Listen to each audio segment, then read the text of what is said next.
Assalamualaikum warahmatullahi wabarakatuh. Sungguh tidak menyangka teman-teman, Anies yang dulunya didukung Pak Prabowo untuk maju di pemilihan gubernur DKI Jakarta, hari ini menjadi lawan musuh yang menyerang habis-habisan Pak Prabowo Subianto teman-teman.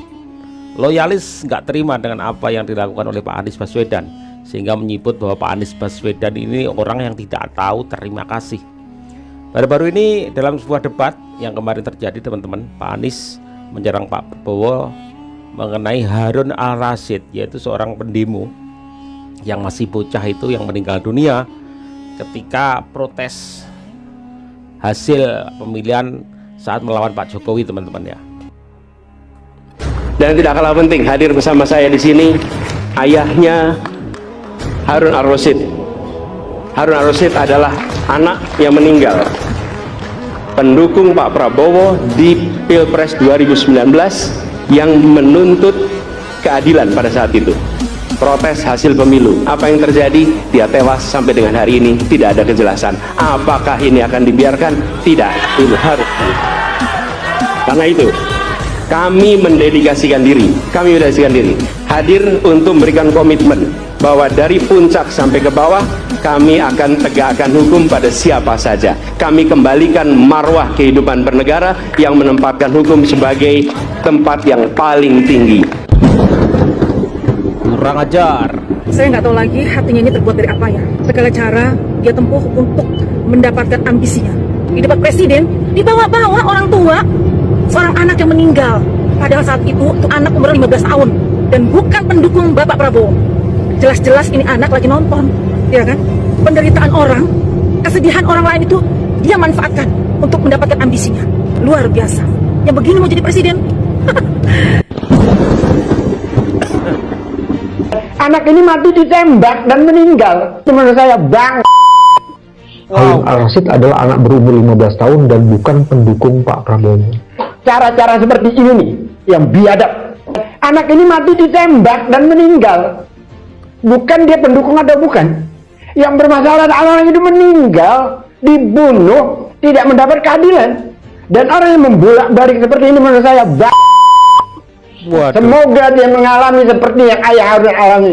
Insya Allah. Semoga. Kemarin di sesi debat, Mas Anies Baswedan menyebut nama almarhum Harun Al-Rashid yang dia sebut dengan sangat jelas sebagai pendukung Pak Prabowo yang meninggal di kerusuhan pada pemilu di tahun 2019 di debat resmi yang ditonton oleh jutaan orang. Keesokan harinya, seakan gak puas, Mas Anies kembali menjelaskan hal ini di wawancaranya di Riau. Dia mengatakan bahwa almarhum adalah seorang anak berusia 18 tahun pendukung Pak Prabowo Subianto yang meninggal saat protes hasil pemilu di tahun 2019. Jujur, saya kecewa. Mengapa Pak Anies sampai menggunakan kebohongan sekejam ini? Kebohongan pertama adalah almarhum Harun Al-Rashid tidak berusia 18 tahun, tapi berusia 15 tahun saat kejadian itu terjadi dan ia masih duduk di bangku SMP. Dan kedua, almarhum berada di lokasi bukan karena ingin hadir protes hasil pemilu seperti yang dijelaskan oleh Pak Anies. Almarhum ada di sana hendak melihat unjuk rasa dan dia bukanlah bagian dari rombongan yang datang untuk protes. Mengapa Mas Anies bisa menggunakan kebohongan dengan cara seburuk ini? Menggunakan nama seseorang anak yang sudah tidak ada untuk menyerang orang yang selama ini menaruh badannya untuk Mas Anies. Orang yang mengulurkan tangannya untuk Mas Anies. Orang yang Mas Anies bilang merupakan seseorang yang paling berjasa untuk Mas Anies. 5 tahun lalu Mas Anies bilang Pak Prabowo adalah orang yang paling sering dikhianati. Dan dia tidak ingin menambah daftar orang yang mengkhianati Pak Prabowo. Tapi hari ini Pak Anies menggunakan nama seseorang yang sudah tidak ada, membungkus nama itu dengan kebohongan, lalu mempermalukan Pak Prabowo di depan jutaan orang. Apakah Pak Prabowo dendam? Tidak sama sekali. Anies singgung Harun Al-Rashid pendukung Prabowo yang tewas 2019. Pendukung? Itu bukan pendukung, Pak. Itu anak SMP. Anak SMP itu, Pak. SMP berapa? 15 Belum tahun berarti. pilih, karena pada saat itu, Pak. Saya dari Cengkareng naik Kopaja 88, Pak. Pengen ke Selipi. Biasanya kan Kopaja 88 muter di Selipi. Cuma sampai Grogol. Nggak boleh ke sana. Ke Tomang aja nggak boleh. Tuh, ujung-ujungnya saya malah cuci mata, Pak, di Grogol. Pada saat kejadian saya ada di Grogol. Seperti itu. Anak SMP itu yang meninggal, Pak. Lagian kenapa sampai bapak bawa-bawa keluarganya ke acara debat? Sampai keluarganya dibawa loh. Apa ingin menunjukkan kepada publik bahwa bapak itu peduli sama keluarga ini? Tar dulu, Pak. Pada saat itu bapak menjabat sebagai gubernur, orang nomor 1 di DKI Jakarta. Apa yang sudah Bapak lakukan untuk keluarga ini kalau memang keluarga ini tidak mendapatkan bantuan hukum? Apa yang sudah Bapak lakukan kepada keluarga ini kalau memang kasusnya itu telah ditutup? Bukan dibawa ke acara debat agar publik tahu gitu Bapak ini superhero membantu keluarga ini. Nggak gitu juga Pak. Berbuat dulu lah baru publik yang menilai. Seperti itu. Contohlah seperti Pak Prabowo ya. Masalah 300 TKI Yordania yang dipulangkan tuh. Ya kan? Masalah TKW yang hampir kena hukuman mati tuh. Yang kena hukuman mati diselamatkan. Jadi gitu Pak. Berbuat dulu baru publik yang menilai. Seperti itu. Banyak-banyaklah belajar dari Prabowo Subianto. Oke Pak. Jaga terus kesatuan. Jangan lupa ngopi. NKRI. Lola Tidak akan memilih nomor 1 ataupun nomor 2. Orang yang waras pasti akan memilih nomor 3. Harun Ar-Rasyid pada saat kejadian, dia berumur 15 tahun. Kalau 15 tahun berarti belum memiliki hak pilih. Tahun 2019. Kemudian dia itu masih SMP. Kemudian dia juga menyatakan bahwa dia datang ke sana untuk menyaksikan, untuk melihat. Ya, jadi dia bukan pemilih, dia bukan pendukung, simpatisan juga bukan, tapi dia usia anak-anak yang ikut menjadi korban. Saya kira itu. Di suasana yang tidak kondusif. Jadi dan saya kira Mas Anies mengeksploitasi suasana itu untuk menggunakan simpati atau untuk menarik simpati seolah-olah ada pembiaran, tapi dia lupa dengan fakta dan data yang ada di lapangan. Tolong dicek apa yang dikatakan oleh orang tuanya di sosial media masih banyak. Dia usianya 15 tahun pada saat kejadian, belum memiliki hak pilih, dan dia sekolahnya masih SMP ketika itu. Pada faktanya memang dibiarkan proses hukumnya? Saya tidak tahu apa namanya peristiwa-peristiwa itu, karena kan saya tidak menangani hukum. Tetapi semua proses hukum kita hadapi, kita proses dengan baik. Guys, sekarang tahu nggak kelanjutan dari berita kemarin terkait Anies Baswedan yang dinilai tidak etis karena mempolitisasi korban meninggal pemilu. Ternyata Anies Baswedan bohong saat debat capres. Harun Al-Rasyid baru berumur 15 tahun dan bukan pendukung Prabowo. Waduh, gimana nih baru ikut capres 1 kali aja udah kayak gini. Pada debat capres 2024 di KPU tanggal 12 Desember 2023 kemarin, Anies Baswedan menyebut Harun Al-Rasyid adalah pendukung Prabowo yang tewas dalam kerusuhan 22 Mei 2019 di kawasan Selipi, Jakarta Barat. Tak hanya menyebut nama Harun Al-Rasyid, Anies Baswedan juga membawa serta ayah Harun, Didin Wahyudin. Menurut Anies Baswedan, Harun tewas saat menuntut keadilan terkait protes hasil pemilu. Waduh, ini sih informasi yang disebutin Pak Anies benar-benar salah.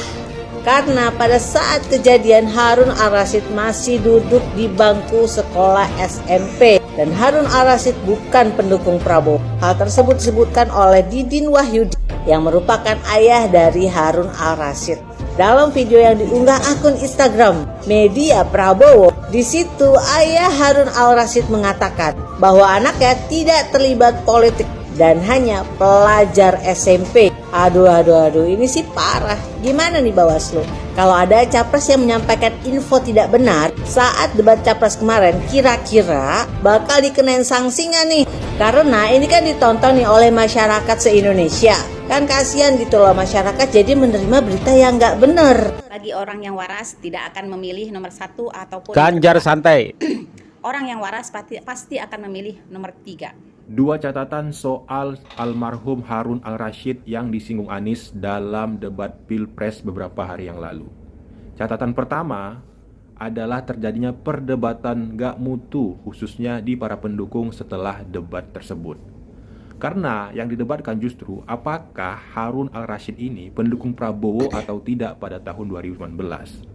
Pertanyaannya emang kalau dia gak pendukung boleh tewas gitu dalam kerusuhan tersebut. Mau dia pendukung atau tidak, dia adalah korban dari kerusuhan Pilpres 2019 dan dia meninggal dunia. Jadi itu kejelasannya itu yang perlu dipertanyakan sampai sekarang, siapa pelakunya, terus apa yang terjadi. Nah, ini yang perlu diungkap. Catatan kedua adalah untuk para pendukung Anies dan Anies Baswedan. Kalau semisal Anies terpilih menjadi presiden, bisa nggak membongkar kasus ini? Bisa nggak menangkap pelakunya, siapa dalang dibalik penembakan terhadap Harun Al-Rasyid tersebut? Jangan sampai ini hanya menjadi jualan menuju bangku kekuasaan. Sama seperti orang jualan isu hak asasi manusia untuk menggagalkan salah satu capres. Tapi setelah dia terpilih, itu nggak jadi apa-apa. Orang yang dituduh melanggar HAM tersebut justru baik-baik aja, bahkan diangkat jadi menteri gitu. Nah, jangan sampai ini menjadi jualan dan tidak jelas ketika misalnya Anies jadi presiden, nggak jelas kasusnya. Tetap sama gitu, tetap gelap kasusnya. Harun Al-Rashid. Saya tidak takut tidak punya jabatan, Mas Anies. Yang benar aja Pak Prabowo. Masa iya Pak Prabowo tidak takut tak punya jabatan? Kalian rakyat Indonesia percaya nggak sama pernyataan Pak Prabowo yang tidak takut tak punya jabatan? Kalau saya sih nggak percaya. Karena faktanya Pak Prabowo ini sudah 4 kali ikut pilpres. Orang ikut pilpres itu demi apa coba? Demi hobi? Ya enggak lah, pasti demi jabatan wakil presiden, demi jabatan presiden, demi kekuasaan. Kalau memang Pak Prabowo ini tidak takut tak punya jabatan, 2 kali, 3 kali kalah pilpres, cukuplah. Kasih kesempatan yang lain maju pilpres. Kan begitu logikanya.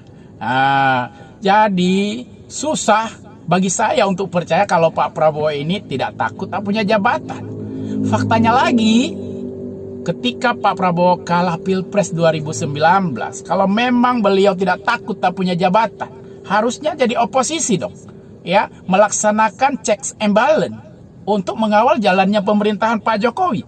Tapi faktanya beliau menjabat sebagai Menteri Pertahanan. Artinya yang disampaikan beliau ini sulit untuk dipercaya begitu. Faktanya lagi nih, satu lagi.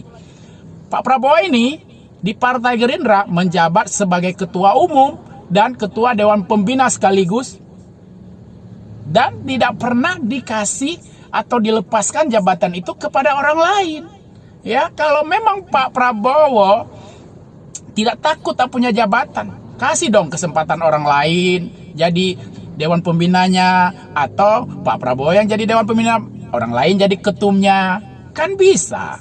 Makanya secara fakta susah untuk percaya dengan pernyataan Pak Prabowo yang tidak takut tak punya jabatan. Itu menurut saya. Bagaimana menurut kalian? Bagi orang yang waras tidak akan memilih nomor 1 ataupun nomor 2. Orang yang waras pasti akan memilih nomor 3. Mendukung Pak Prabowo di Pilpres 2019, apa yang terjadi? Dia tewas sampai dengan hari.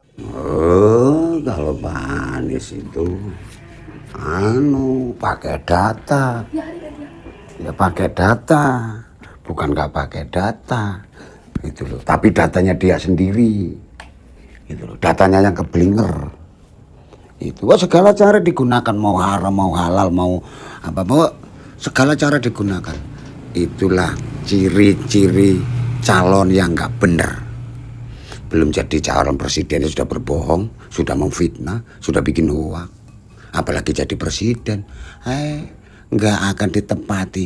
Dia hanya pinter kata-kata, mengolah kata-kata tapi otaknya nol. Menurut saya seperti itu. Kalau sampai bapaknya tuh Harun Al-Rashid yang meninggal pada saat menuntut Pilpres 2019 yang lalu, bapaknya itu dibawa di debat loh. Begitu niatnya Pak Anies ya untuk menjatuhkan Pak Prabowo Subianto, niat ya, sangat niat. Ya, dari ketika capres ini teman-teman, kita bisa mengambil kesimpulan bahwa hanya Ganjar Pranowo yang tenang, adem, santai, tidak ada jejak-jejak masa lalu yang membuat orang menjadi berkernyit dahinya, ya kan. Ya kan, ini juga nggak nyangka tiba-tiba Pak Anies itu serangannya itu loh, menyerang. Kalau orang bisa bicara kasarnya, serangan secara membabi buta. Serangannya loyalis nggak terima, mengatakan Pak Anies bohong, ya kan. Luar biasa. Pak Anies itu didukung Pak Prabowo ketika maju sebagai Gubernur DKI Jakarta yang mengusung Gerindra, ada PKS juga. Tetapi pada akhirnya anak ya yang disayang-sayang ini yang diusung-usung ini tiba-tiba menyerang balik ke Prabowo Subianto. Itu namanya durhaka nggak? Kalian bisa jawab sendiri, ya kan? Dua orang ini, dua capres ini saling ini ya, terutama Pak Anies yang menyerang Pak Prabowo sedemikian rupa ya kemarin. Kita lihat di debat kemarin yang sangat luar biasa. Kayaknya nggak ada di balas budi, nggak ada etika segala macam.